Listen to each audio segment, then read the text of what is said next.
Salut à toutes et à toutes, c'est Natsu750 aujourd'hui pour une nouvelle vidéo sur le manga Death Alive.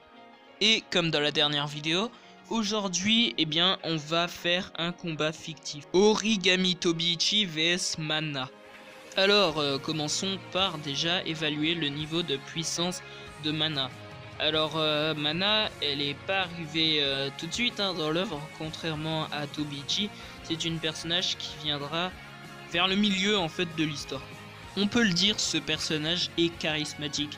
Elle fait carrément partie de mes personnages préférés de Death Alive, car on dirait une fille toute gentille comme ça, mais quand tu la vois combattre, c'est tout le contraire.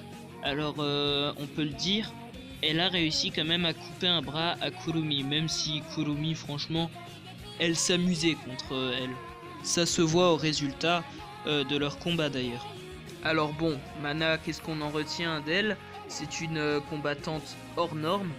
Elle s'est démarquée des autres d'ailleurs. Et Tobiichi va avoir du mal à la vaincre dans ce combat fictif. Maintenant, analysons le personnage de Origami Tobiichi. Je vais pas vous mentir, c'est un personnage que je n'ai pas trop aimé dans l'œuvre. Bon, alors en fait, Tobiichi, c'est un personnage qui a vraiment un niveau assez vague. Je n'arrive vraiment pas à percevoir quel niveau elle a. On sait que elle est quand même relativement loin du niveau de Toka. Et maintenant, on va visionner une séquence qui va nous montrer si Origami peut rivaliser avec Mana. Comme vous voyez, Origami Tobiichi est dans le mal contre une adversaire. Il semblerait qu'elle n'arrive pas vraiment à la vaincre. Et Mana vient alors s'interposer à leur combat. Sûrement alors pour combattre cette personne donc qui a l'air d'avoir des fusils et tout. Mana a l'air assez confiante, hein, ça se voit, on va pas se mentir. Et elle vient comme ça en mode je vais te buter. Bon, il me semble que là c'est une des premières fois qu'on voit Mana donc se battre, si ce n'est la première fois. Et on va donc voir si Mana pourrait battre Tobiichi. Et à ce que l'on voit, Mana arrive à buter l'adversaire qui a battu Origami Tobiichi. C'est une humiliation carrément, on peut le dire. Après, des gens diront que le matériel de Mana est sûrement plus puissant que celui de Tobiichi, mais pour moi ce n'est pas une excuse.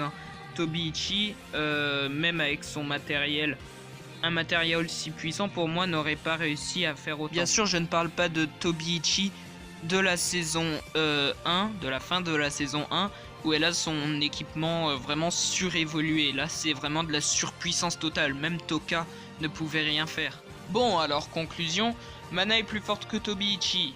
Mais Tobiichi, en mode armure cheatée, là, eh bien pourrait battre Mana. Mais si Mana enfile aussi cette armure cheatée, eh bien Mana reprendrait le dessus contre Tobiichi et donc gagnerait. Donc on peut dire que si elle se battait avec deux armures similaires au niveau de la puissance, eh bien Mana l'emporterait. Allez, bon, c'est déjà la fin de cette vidéo, mettez votre like et on se dit bye bye et à la prochaine.